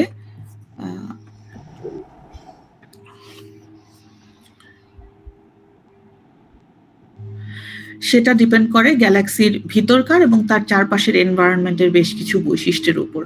তো এই প্রসেসগুলিকে আমরা ইন জেনারেল বলতে পারি নানা ধরনের ফিডব্যাক প্রসেসেস। গ্যালাক্সির ইন্টারনাল বিভিন্ন প্রসেসের কারণে কিছু ফিডব্যাক পায় গ্যালাক্সিটা, এবং ওই ফিডব্যাকের কারণে গ্যালাক্সির শেপ বা স্ট্রাকচারটা বদলে যায়। আবার এক্সটার্নাল এনভায়রনমেন্টের কারণে গ্যালাক্সি কিছুটা ফিডব্যাক পায়। আমার কথা কি ঠিক মতো শোনা যাচ্ছে? আমাদের বাইরে হচ্ছে আই থিঙ্ক দের জি ম্যাম, শোনা যাচ্ছে। Thank you. আচ্ছা, সো গ্যালাক্সির ইন্টারনাল ফিডব্যাকের কয়েকটা খুবই পাওয়ারফুল এক্সাম্পল হচ্ছে এই ছবিটাতে আমরা দেখতে পাচ্ছি। একটা হচ্ছে যে গ্যালাক্সির ভিতরে তো স্টার ফর্মেশন হচ্ছে, স্পেশালি ডিস্কে। তো গ্যালাক্সির যখন স্টার ফর্মেশন হয়, সেই ইন্ডিভিজুয়াল তারার একটা লাইফ সাইকেল রয়েছে। তারার জন্ম হয়, তারার লাইফটা হচ্ছে তারা মেইন সিকোয়েন্সে বেশ কয়েক বিলিয়ন বছর থাকে বা মিলিয়ন বছর থাকে, depending on the mass, and eventually তারাদের লাইফ সাইকেলটা শেষ হয়ে যায়। এবং আমরা অনেকেই হয়তো জানি যে একটা তারা তার জীবনকাল যখন শেষ করে, তখন শেষটা কেমন হবে এটা ডিপেন্ড করে সেই তারাটার ভরের উপর।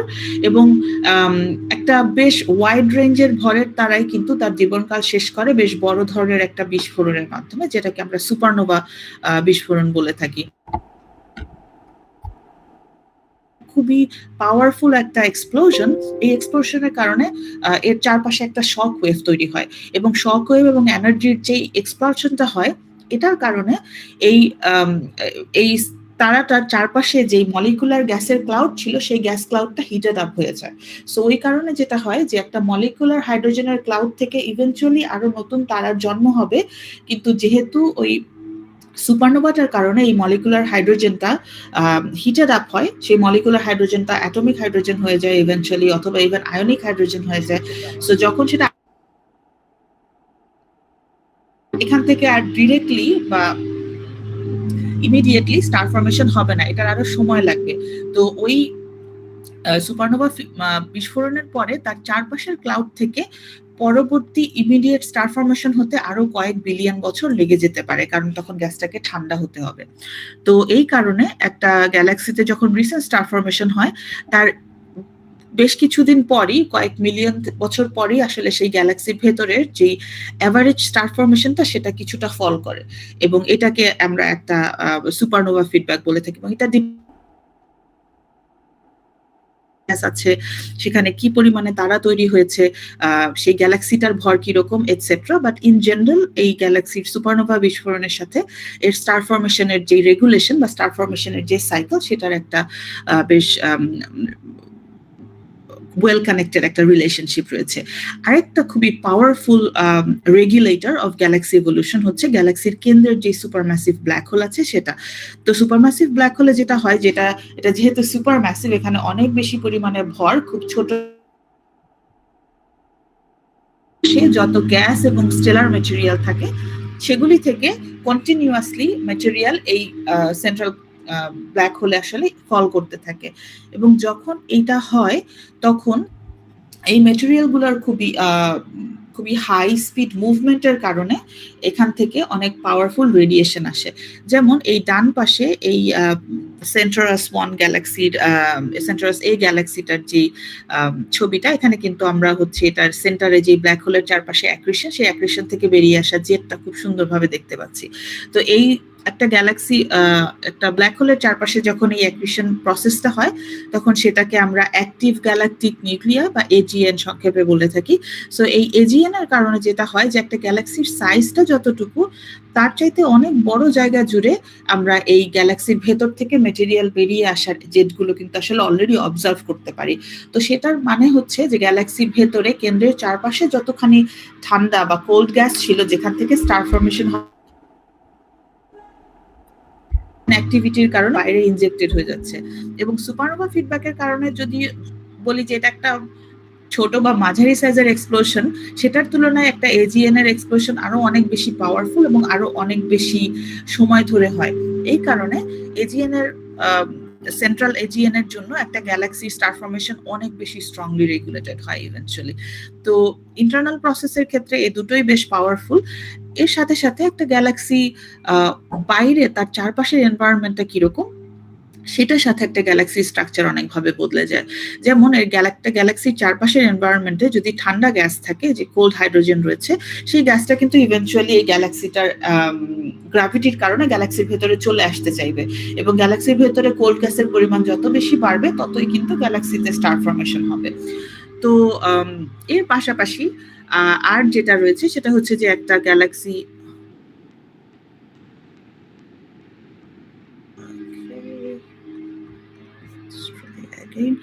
সেটা হচ্ছে একটা গ্যালাক্সির চারপাশের এনভায়রনমেন্টে যে স্ট্রাকচারটা আছে, সেটার জন্য লেট মি সি এটা আসলে দেখা যাচ্ছে কিনা, দেখা যাচ্ছে না। এনিওয়ে, তো আমরা এখানেই দেখি যে একটা গ্যালাক্সি মহাবিশ্বে হচ্ছে একটা না, মহাবিশ্বে যত গ্যালাক্সি আছে এরা মহাবিশ্বে কিভাবে ডিস্ট্রিবিউটেড, সেই জিনিসটার দিকে যদি আমরা তাকাই, তাহলে আমরা এই নিচের বাম পাশের ছবিটার মতো একটা স্ট্রাকচার দেখতে পাবো। এটাকে, এই বাম পাশের ছবিটা হচ্ছে 2DF গ্যালাক্সি রেডশিফট সার্ভে থেকে নেয়া।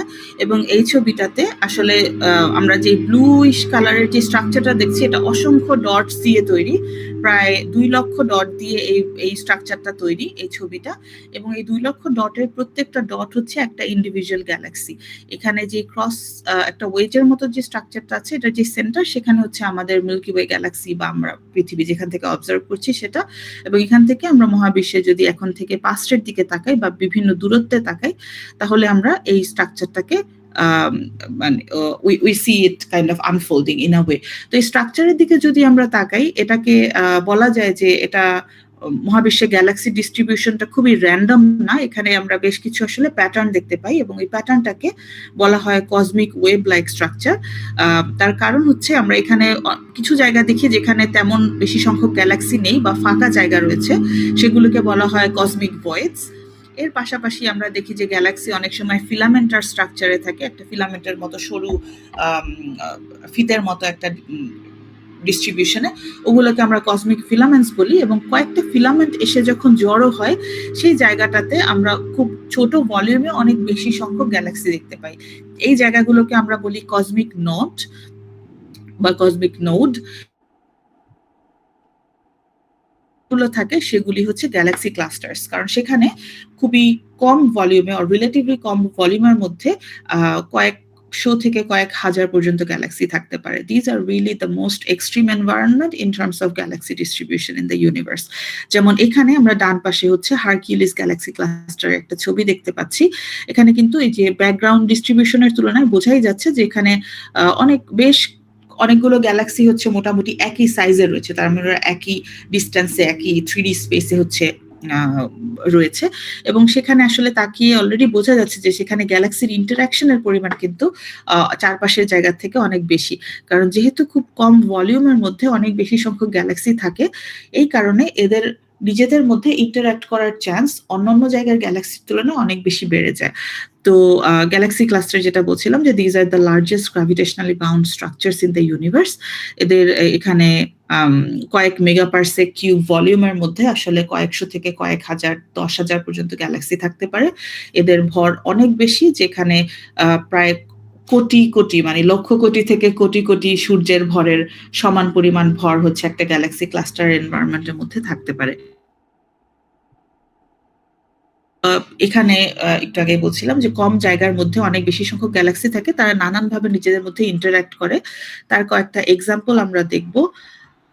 যেমন হচ্ছে একটা পাওয়ারফুল ইন্টারঅ্যাকশন হচ্ছে মেজর মার্জিং, যেটা হচ্ছে যখন দুটো গ্যালাক্সি যাদের ভর মোটামুটি কাছাকাছি, এবং এখানে আমরা দুটো স্টার ফর্মিং গ্যালাক্সির কথা চিন্তা করছি, যে দুটো গ্যালাক্সি যারা নিজেরা এককভাবে কন্টিনিউয়াসলি তারা তৈরি করে যাচ্ছে, সেই গ্যালাক্সিগুলোকে আমরা স্টার ফর্মিং গ্যালাক্সি বলি। এরকম দুটো গ্যালাক্সি যদি কাছাকাছি আসে এবং এদের গতিটা যদি খুব বেশি না হয়, এরকম হাই স্পিডে যদি কাছাকাছি এনকাউন্টার না করে, তাহলে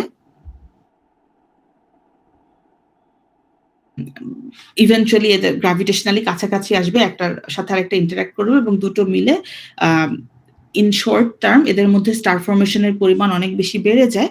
বাট ইভেন্চুয়ালি যখন তারা দুটোই নিজেদের মধ্যে তারা তৈরির জানালি ফুরিয়ে ফেলে, তারপরে হচ্ছে এরা ওভার দ্য টাইম এরা হচ্ছে একটা ইলেকট্রিক্যাল রেড এবং ডেড গ্যালাক্সিতে পরিণত হয়।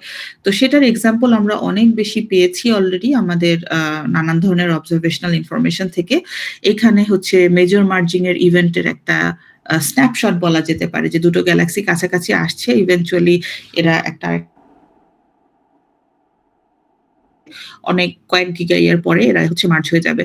যেখানে ফান ফ্যাক্ট হচ্ছে এই ছবি 6টা ছবি ডেফিনেটলি এরা 6টা ডিফারেন্ট কেসের ছবি, কারণ এই যে মার্জিং প্রসেসটা এটা হতে অনেক বেশি সময় লাগে, এটার জন্য কয়েক বিলিয়ন বছর লাগতে পারে। সো ডেফিনেটলি ইভেন আমাদের পৃথিবীর বয়সই কয়েক বিলিয়ন বছর মাত্র, সো আমাদের হিউম্যানিটির বয়স এত বেশি না। আমরা এগুলোকে এই একটা প্রসেসকে এতদিন ধরে অবজার্ভ করার আমাদের এখনো সৌভাগ্য হয়নি, কিন্তু আমরা থিওরি দিয়ে আমরা কানেক্ট করতে পারি। তো সিমিলার টু মেজর মার্জার্স, একটা যেটা বলেছিলাম যে মেজর মার্জিং এর একটা কন্ডিশন হচ্ছে যে দুটো গ্যালাক্সি মার্জ করবে তাদের ভর মোটামুটি কম্পেয়ারেবল রেঞ্জে হতে হবে, একটা আরেকটা 3 ভাগের 1 ভাগের কাছাকাছি ভরে হতে হয়। সো যদি এই দুটো বা তার চেয়ে বেশি গ্যালাক্সি ইন্টারঅ্যাক্ট করে, যেখানে একটা গ্যালাক্সি ক্লিয়ারলি অন্যগুলোর থেকে অনেক বেশি বড় এবং ভারী, তখন যেটা হয় মার্জিং প্রসেসটা আসলে এই বড় গ্যালাক্সি দিয়েই রেগুলেটেড হয়। ছোট গ্যালাক্সিগুলো এর চারপাশে হয়তো ঘুরছে, অনেক সময় ছোট গ্যালাক্সিগুলো বড় গ্যালাক্সিটা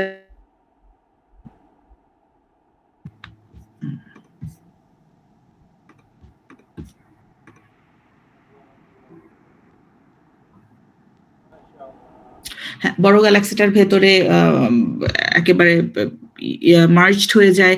সো সিমিলার টু মেজর মার্জার্স, যখন মাইনর মার্জিং হয় তখনও গ্যালাক্সিগুলোর ভিতরে আসলে স্টার ফরমেশনের একটা এনহ্যান্সমেন্ট দেখা যায়, এবং ইভেন্চুয়ালি উইথ টাইম যখন তারা জ্বালানিগুলো শেষ করে ফেলে তখন সেখানে স্টার ফরমেশনটা শেষ হয়ে যায়, এবং গ্যালাক্সিগুলো মোর অর লেস একটা ইলেকট্রিক্যাল গ্যালাক্সির মতো সেই হয়। তখন গ্যালাক্সিগুলোর যেই স্পিডে তারা একটা আরেকটার কাছে আসে, এই স্পিডটা হচ্ছে মোটামুটি কম থাকে। বাট কমের বদলে যদি দুটো গ্যালাক্সি খুব বেশি স্পিডে একটা আরেকটার কাছাকাছি চলে আসে, এবং মোর ইম্পর্টেন্টলি যদি এমন হয় যে একটা বড় গ্যালাক্সি আর একটা ছোট গ্যালাক্সি খুব হাই স্পিডে একটা আরেকটার মধ্য দিয়ে যাচ্ছে, তখন এরা মার্জ হয়ে একটা আরেকটা গ্যালাক্সি হয়ে যায় না, অনেকটা একটা গ্যালাক্সি আরেকটা গ্যালাক্সির ভেতর দিয়ে পাস করে যায়। এবং কিন্তু যেহেতু পাসিং করার সময়ও এদের মধ্যে গ্র্যাভিটেশনাল ইন্টারঅ্যাকশন হয়, এই ইন্টারঅ্যাকশনের কারণে গ্যালাক্সিগুলোর শেপ স্পেসিফিক প্রসেসটাকে বলা হয় গ্যালাক্সি হ্যারাসমেন্ট প্রসেস, এবং এর কারণে হচ্ছে বেশ কিছু স্পেসিফিক টাইপের গ্যালাক্সি তৈরি হতে পারে। আমি অনেক বেশি ডিটেইলে যাচ্ছি না, কারণ অলরেডি সময় বেশ অনেকটা চলে গেছে। সো আরেকটা প্রসেসের কথা আমরা দেখব শুধু, সেটা হচ্ছে র‍্যাম প্রেশার স্ট্রিপিং। যে গ্যালাক্সি ক্লাস্টারগুলির কথা বললাম, সেখানে গ্যালাক্সি ক্লাস্টারের ভেতরে যেহেতু খুব কম জায়গাতে অনেক বেশি সংখ্যক গ্যালাক্সি থাকে, এই ভরের কারণে গ্যালাক্সি ক্লাস্টারের ভেতরে অনেক বেশি পরিমাণে গ্যাস থাকে, যে গ্যাসগুলি খুব হাই স্পিডে তার চারপাশে, গ্যালাক্সি ক্লাস্টারের সেন্টারের চারপাশে মুভ করতে থাকে। অনেকটা খুবই লার্জ স্কেলের একটা টর্নেডোর মতো, একটা 3D স্পেসের টর্নেডোর মতো, যে চারপাশে খুব হাই স্পিডে ঘুরছে। তো এরকম ঝোড়ো বাতাস কারণে যেটা হয় যে একটা টর্নেডোর ভেতরে যদি আমরা বাইরে থেকে একটা জিনিস ঢোকাতে চেষ্টা করি বা একটা কিছু যদি তার চারপাশে চলে আসে, তখন কিন্তু সেই জিনিসটা এক হচ্ছে টর্নেডোর পুলের কারণে ভেতরে চলে আসতে চাইবে, আবার একই সাথে সেটার ভেতরকার যে ম্যাটেরিয়াল গুলো আছে সেটা বাতাসের ধাক্কার কারণে কিন্তু ছিটকে ছড়িয়ে যেতে চায়। তো সিমিলার প্রসেসটা আসলে একটা গ্যালাক্সির ভেতরেও হয়। একটা ছোট গ্যালাক্সি যখন একটা গ্যালাক্সি ক্লাস্টারের ভেতরে আসার চেষ্টা করে, তখন গ্যালাক্সি ক্লাস্টারের চারপাশের এই ঝোড়ো বাতাসের কারণে এই গ্যালাক্সির ভেতরকার ম্যাটেরিয়াল বাইরের দিকে চলে যেতে চায়। অনেকটা একটা সিলিং ফ্যান বা একটা টেবিল ফ্যানের সামনে যদি আমরা একটা কিছুকে নিতে চাই, সেটা যেমন উড়ে যেতে চাইবে একটা ফিতা, সেরকম একটা প্রসেস। তো এই ক্ষেত্রে যেটা হয় যে যেহেতু গ্যালাক্সির ভেতরে ডার্ক ম্যাটার এবং ভেতরে যে স্টার গুলো রয়েছে সেগুলি কম্পারেটিভলি ভারী ইন্ডিভিজুয়ালি, এগুলির এই বাতাসের মুখে পড়লে এগুলির শেপ খুব বেশি চেঞ্জ হয় না, কিন্তু গ্যালাক্সির ভেতরে যে গ্যাসিয়াস পার্টিকেল গুলি রয়েছে সেগুলি যেহেতু হালকা হয়, এই গ্যাস পার্টিকেল গুলো আসলে গ্যালাক্সি থেকে বেরিয়ে প্রসেসটাকে র‍্যাম প্রেশার স্ট্রিপিং বলে, যে গ্যালাক্সি ক্লাস্টারের বাতাসের প্রেশারের কারণে গ্যালাক্সির ভেতর থেকে যে গ্যাস স্ট্রিপিংটা হয়।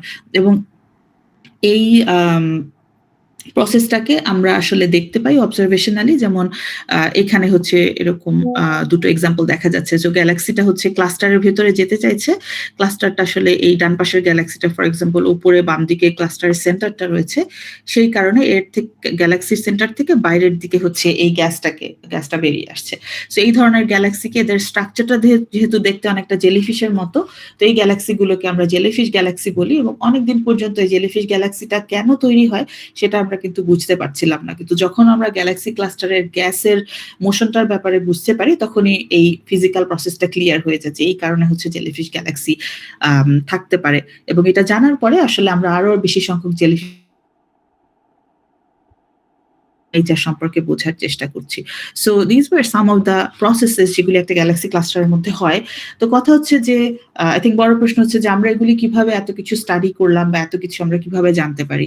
তো ডেফিনিটলি অ্যাস্ট্রোনমি যেহেতু একটা অবজারভেশন বেসিস সায়েন্স, আমাদের মূল তথ্য এবং উপাত্ত আসে আসলে নানান ধরনের অবজারভেশন থেকে। তো আগেও এখন থেকে ৫০ বছর বা তার আগে হচ্ছে বেশিরভাগ টেলিস্কোপ যেগুলো দিয়ে আমরা আকাশের দিকে তাকাতাম সবই হচ্ছে অপটিক্যাল বা ভিজিবল ওয়েভলেন্থের টেলিস্কোপ ছিল, যে আমরা চোখ দিয়ে তাকিয়ে সেটাকে দেখছি। বা দৃশ্যমান তরদৈর্ঘ্য আসলে মহাবিশ্বে যত কিছু হয়ে যায় তার একটা ছোট খণ্ডচিত্র আমাদের সামনে তুলে ধরে। এর পাশাপাশি আরো অনেক ধরনের প্রসেস বের করার জন্য মহাবিশ্বে আসলে নানান ধরনের রেডিয়েশন রয়েছে। এজন্য আমরা ইলেক্ট্রোম্যাগনেটিক স্পেকট্রামের অন্যান্য যে অংশ যেগুলো আমরা চোখে দেখতে পাই না সেগুলোকেও ধারণ করার চেষ্টা করি ইনস্ট্রুমেন্ট দিয়ে। সো এখন আমরা জানি যে আমরা এখন ইনফ্রারেড টেলিস্কোপ তৈরি করেছি, এক্স-রে টেলিস্কোপ তৈরি করেছি, গ্যামা রে টেলিস্কোপ তৈরি করেছি, রেডিও টেলিস্কোপ তৈরি করেছি, এবং এই সবকিছু দিয়েই আমরা মহাবিশ্বের দিকে তাকিয়ে নানান ধরনের জিনিস দেখার চেষ্টা করি, এবং তারপরে আমরা থিওরি দিয়ে সেই যা দেখছি সেগুলির ফিজিক্যাল একটা ব্যাখ্যা দাঁড় করানোর চেষ্টা করি। তো থিওরি দিয়ে যখন আমরা একটা ব্যাখ্যা দাঁড়া করাচ্ছি তখন সেটাকে আমাদের আবার ভেরিফাই করতে হয়। তো সেটার জন্য আমরা ফিউচার অবজারভেশন এর টেস্ট করতে পারি, অথবা আমরা এখন যেহেতু কম্পিউটেশনাল ক্যাপাসিটি আমাদের অনেক ভালো হয়েছে আগের থেকে, আমরা কম্পিউটারে বা সুপার কম্পিউটারে আমরা মহাবিশ্বের সিমুলেশন তৈরি করতে পারি, এবং এই সিমুলেশনের মাধ্যমে আমরা ভেরিফাই করতে পারি যে যেই থিওরিটা আমরা দাঁড়া করিয়েছি যদি মহাবিশ্বের সাথে মিলে যায়, তাহলে আমরা যে সিমুলেশন গুলো করছি সেখানে আমরা হচ্ছে গ্যালাক্সিকে রিপ্রোডিউস করতে পারবো। ওকে,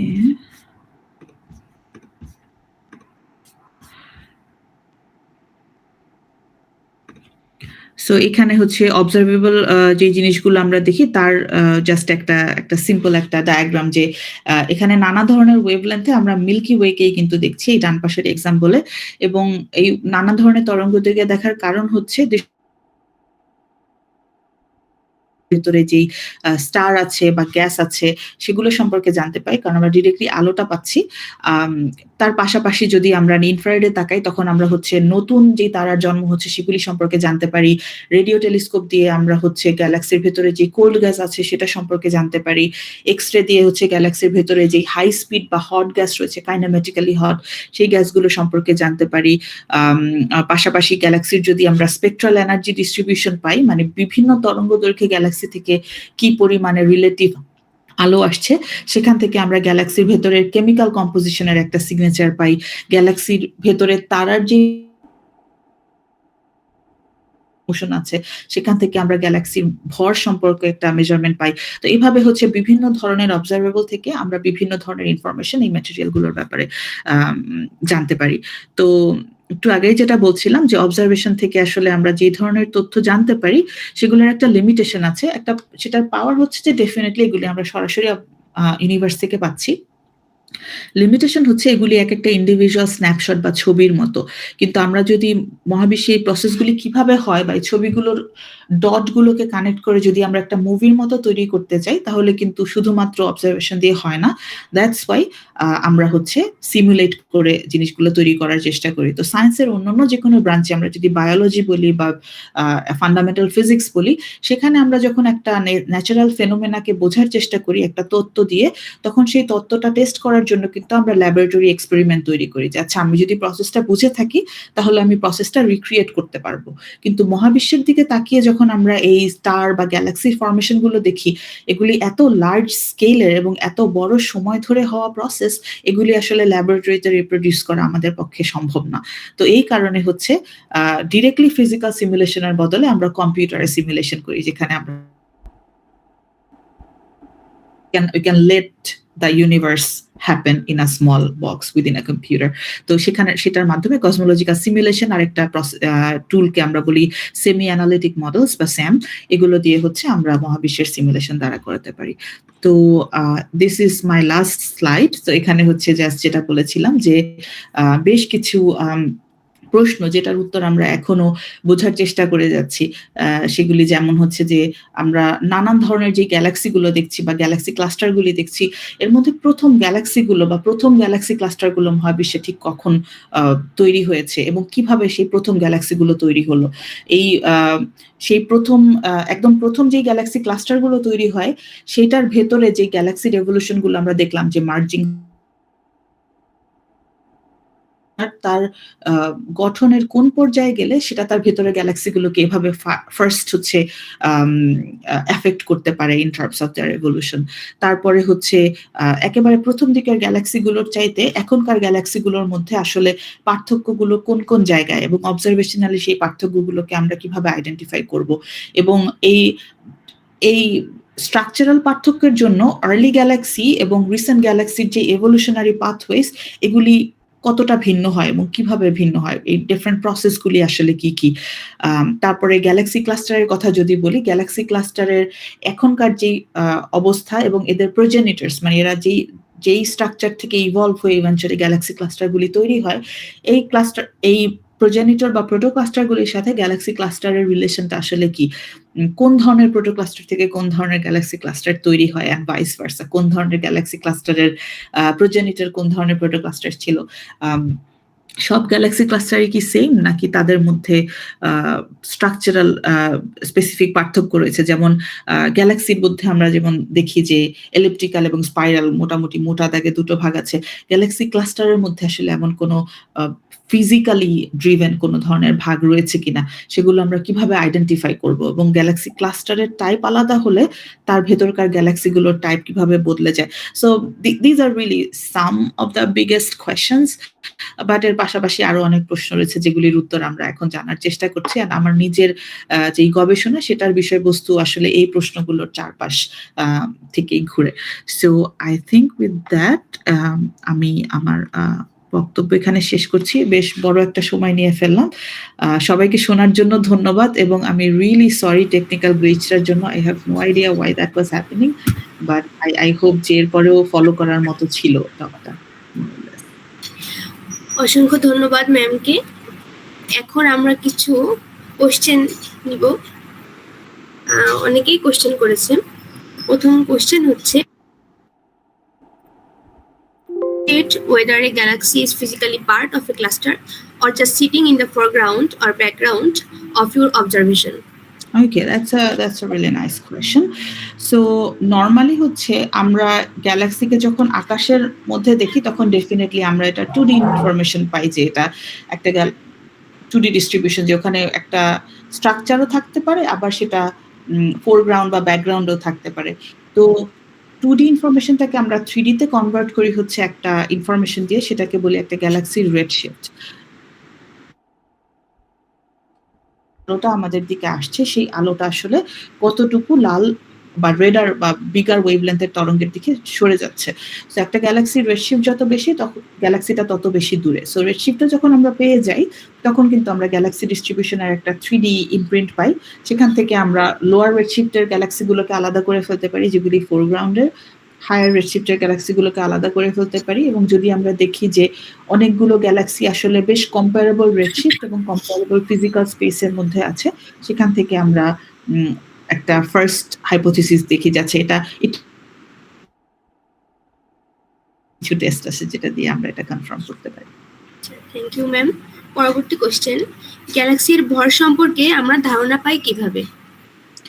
ওকে, সো এটাও আমি কিছুটা বলেছি অলরেডি, আই থিঙ্ক শেষের দিকে এসে আমার টকে, যে গ্যালাক্সির ভর সম্পর্কে নানানভাবে আসলে ভরটাকে মেজার করা যায়। একটা হচ্ছে যেমন আমরা গ্যালাক্সি থেকে টোটাল কতটা লাইট পাচ্ছি, সেই টোটাল লাইট হচ্ছে কিন্তু এখানে কি পরিমাণ স্টার রয়েছে সেটার একটা বেশ স্ট্রং কোরিলেশন, যে কোন ধরনের তারা, কোন পপুলেশনের তারা কি পরিমাণে রয়েছে, সেখান থেকেই কিন্তু গ্যালাক্সির টোটাল লুমিনোসিটিটা হয়।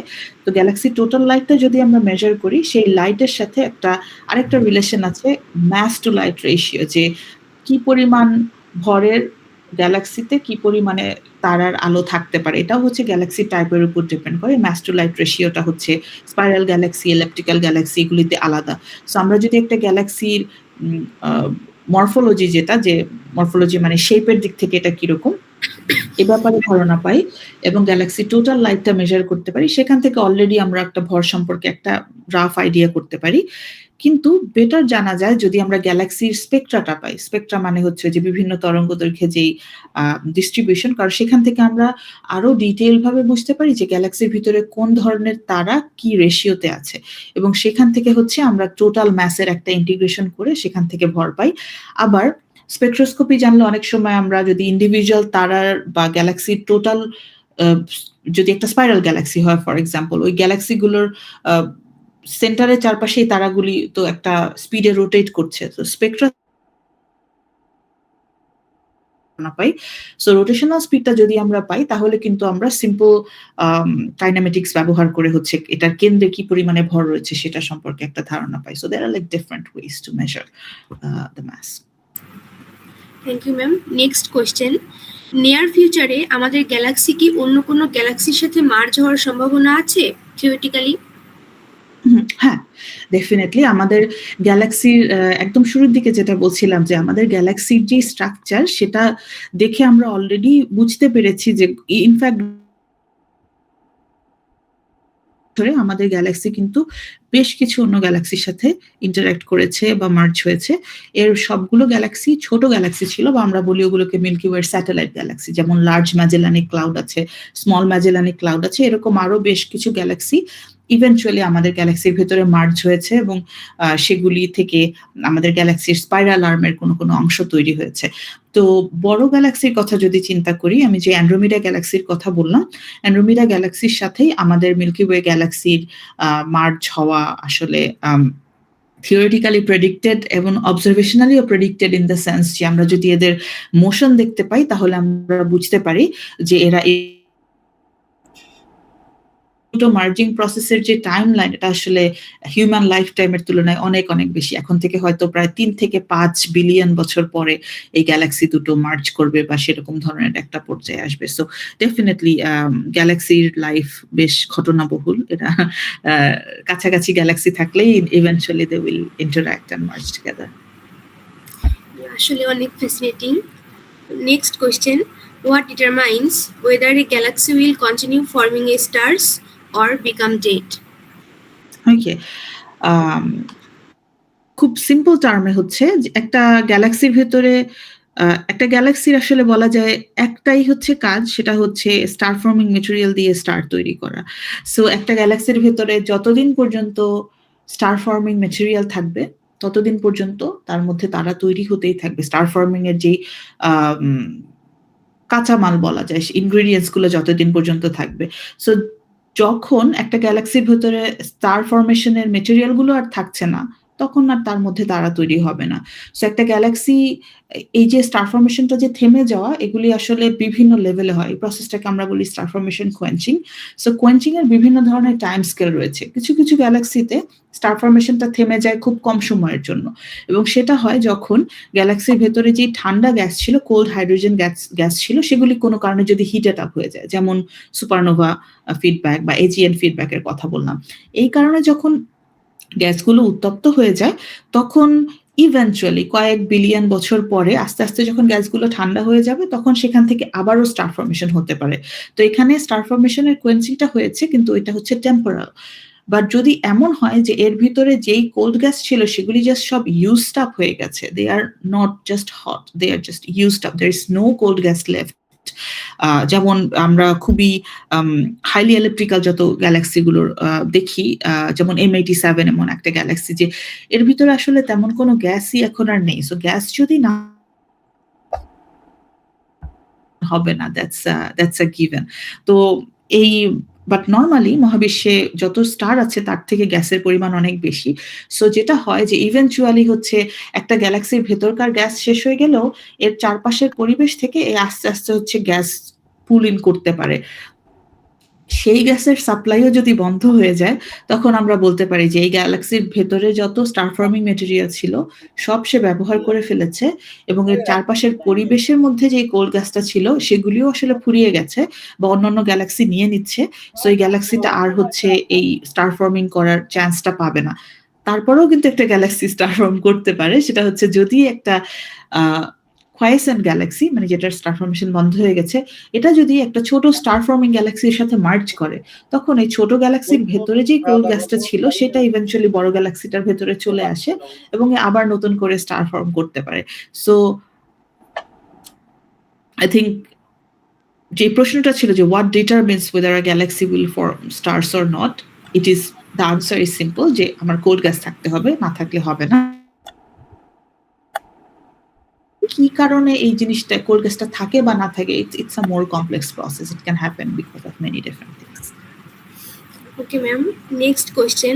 Are there any observations that genuinely challenge the standard model of cosmology regarding galaxies or clusters? Okay. So that's a good question. So এখন পর্যন্ত স্ট্যান্ডার্ড মডেল অফ কসমোলজি দিয়ে একেবারেই ব্যাখ্যা করা যায় না এমন স্ট্রং অবজারভেশন হচ্ছে,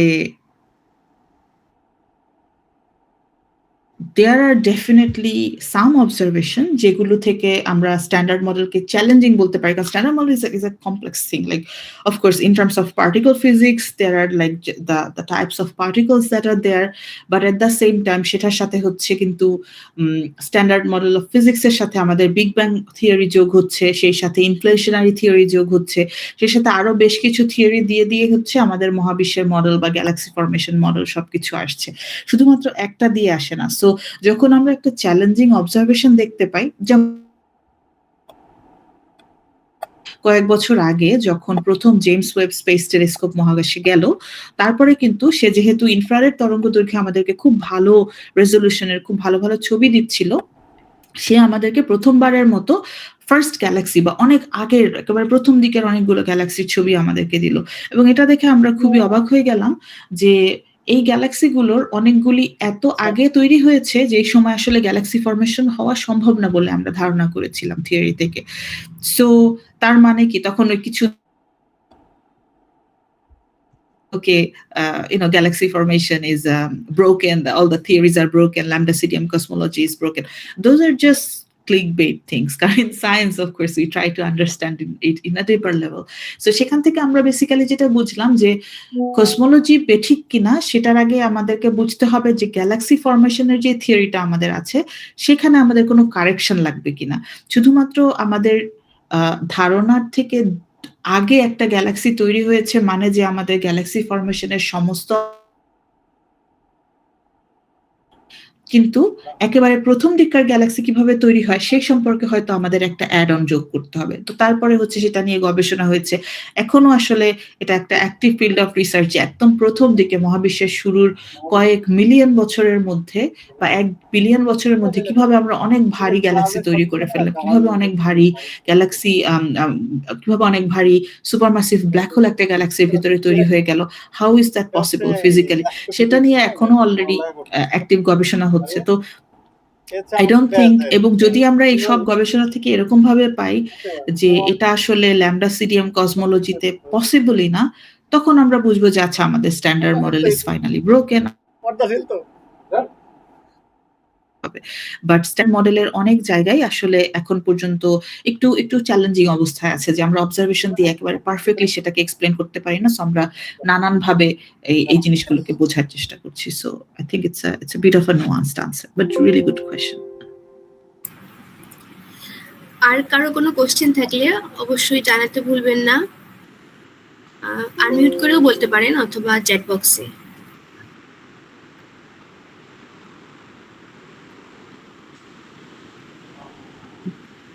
আসসালামু আলাইকুম ম্যাম। ওয়ালাইকুম আসসালাম। আমি আসিফ করেছিলাম প্রেসিডেন্ট। তো এই যে আপনার যে স্লাইড গুলো আছে ওগুলো যদি আমাকে মানে মেইলে পাঠিয়ে দিতেন তাহলে আমি ইউটিউবে হচ্ছে একবারে রেকর্ড আপলোড করে দিতাম স্লাইড সহ। ওকে, হ্যাঁ আমি পাঠিয়ে দিতে পারবো। আচ্ছা, এটাই আর কি। আর অনেক অসংখ্য ধন্যবাদ আমাদের সাথে থাকার জন্য। হ্যাঁ, অফ কোর্স। সাথে যে আমরা অনেক okay, thank you so much for having me as well. দেখতে দেখতে আমরা আজকে ওয়েবিনারের একেবারে শেষ প্রান্তে চলে এসেছি। আমি আবারও জামাল নজরুল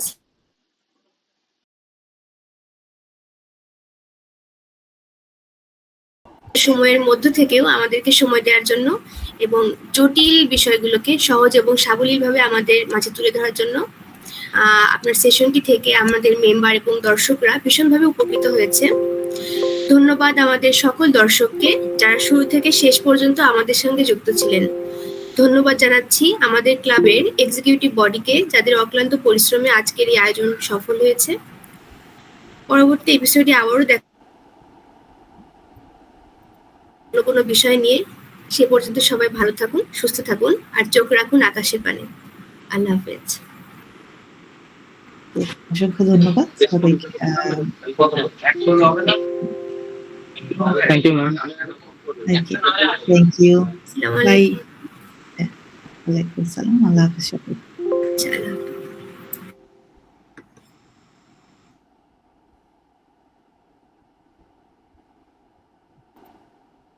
শাবাশ, ভালো হয়েছে।